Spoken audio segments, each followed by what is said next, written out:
Libra Risings December 2022 looks like you are ending off the year with a new beginning in your home life that's substantial to start off the new year. If you're excited to dive into how this December 2022, the last rising sign video of this year, is going to play out in your life, do make sure to like, subscribe, and hit that notification bell so you're always updated for what the stars have in store for you. If you're new here, welcome. I'm Maren. In this video, I'm using the tropical zodiac and whole sign houses as I'm using Western astrology techniques, particularly ancient Hellenistic. And if you would like to look into my courses or reading availability, I will have those linked down below. Might be booked up, might not be open right now, but I will have things that you can check into if you'd like to learn more. So from the 1st to the 2nd, Mercury in your 3rd house will square Neptune in your 6th house. There's a lot of really busy energy to start the month in your 3rd house of communication, day-to-day routine, and also writing projects. But Neptune in your 6th house could show fatigue or confusion with your physical health or also with coworkers. So either your health or people that you're working around on a daily basis are making your productivity and meeting like your daily requirements kind of difficult with everything you need to get done. Then on the 1st, Venus in your 3rd house will oppose Mars in your 9th house. This shows some ongoing tension between what you need to get done here and now and what your higher goals are. So with a lot of focus starting out the month in your 3rd house of day-to-day priorities, day-to-day content, day-to-day writing, but Mars in your 9th house of long-term goals, long-term writing, long-term travel, goals down the line, and what you need to get done for that is making it difficult for you to execute what you need to do today. Like your education and what you have to do for college is being difficult versus like what you have to do here and now just to finish off your day is a little more pressing. So that's kind of the difference with what's going on. On the 4th, Venus in your 3rd house will square Neptune in your 6th house. Venus squaring Neptune can show too much of a good thing or being deluded in thinking that everything is fine when it's simply not. So Venus in your 3rd house, you're getting a lot done, you're being creative, you're writing, you might be executing a project. Neptune in your 6th is making the details of your health or coworkers muddy, and there might be some hopes that you have up that are not really coming true after this. On the 7th, we have a full moon in Gemini, and this is a pretty aggressive full moon. It's conjunct Mars exactly. This is happening in your 9th house of foreign travel or higher education. So it could be that you're suddenly leaving in a degree. You are like aggressively like, I'm out, I'm not doing this anymore. Could also be some difficult, challenging energy around a long distance trip that you're suddenly like, this is a lot, we're done. It's aggressively ending something around long distance travel or higher education.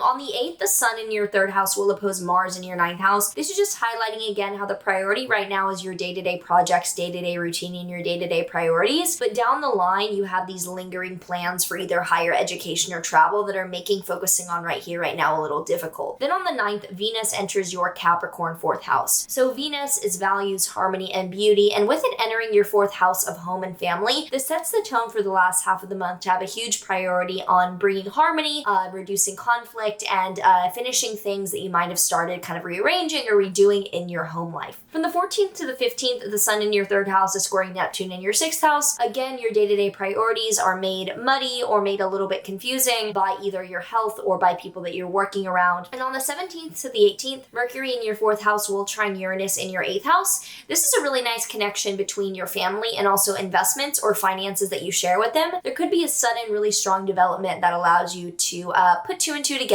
and proceed with family life because of some newfound investment information. On the 20th, Jupiter re-enters your Aries 7th house. So over the summer, Jupiter was in your 7th house, showing growth and expansion in an area of your chart around long-term relationships. So with Jupiter re-entering your 7th house to start off the year, it could be that you're either reuniting with a relationship that may have ended briefly over November, December, or the relationship that you're in is simply getting stronger, or you're entering a relationship if you did not enter one. So basically the relationship area of your life is strengthening starting off 2023. From the 21st to the 22nd, the sun in your 4th house will square Jupiter in your 7th house. This is really strong for showing that your partner and your family are getting along well and the two are combining very, very optimistically. And on the 22nd, Venus in your 4th house will trine Uranus in your 8th house. This is great for suddenly, like earlier what was going on and I mentioned, suddenly connecting family values with investments and those two things getting along well. Maybe it's inheritance, maybe it's property that you're getting together. On the 23rd, there's a new moon in your Capricorn 4th house. This is a new beginning, a very grounded, solid practical new beginning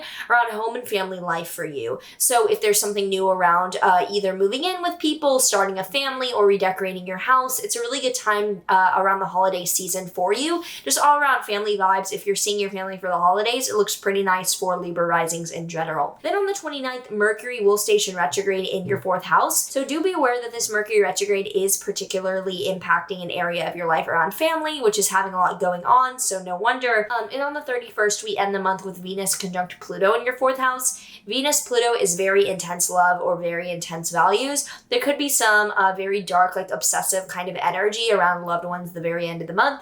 Not a huge deal. It's just the very end. The overall tone of this really is positive for what you're starting with your home life.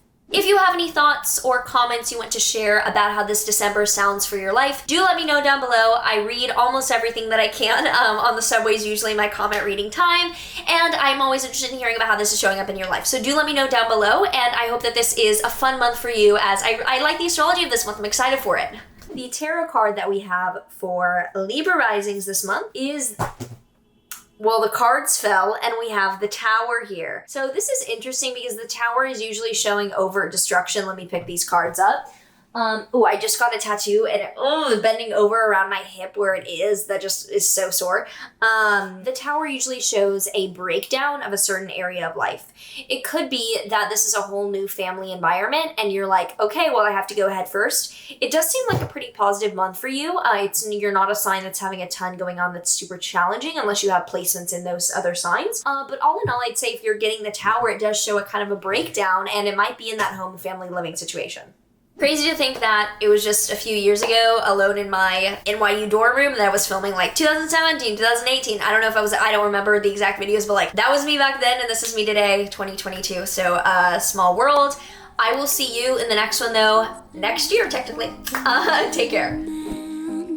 Oh, there is one thing you're all forgetting, but endless morning will turn to night. And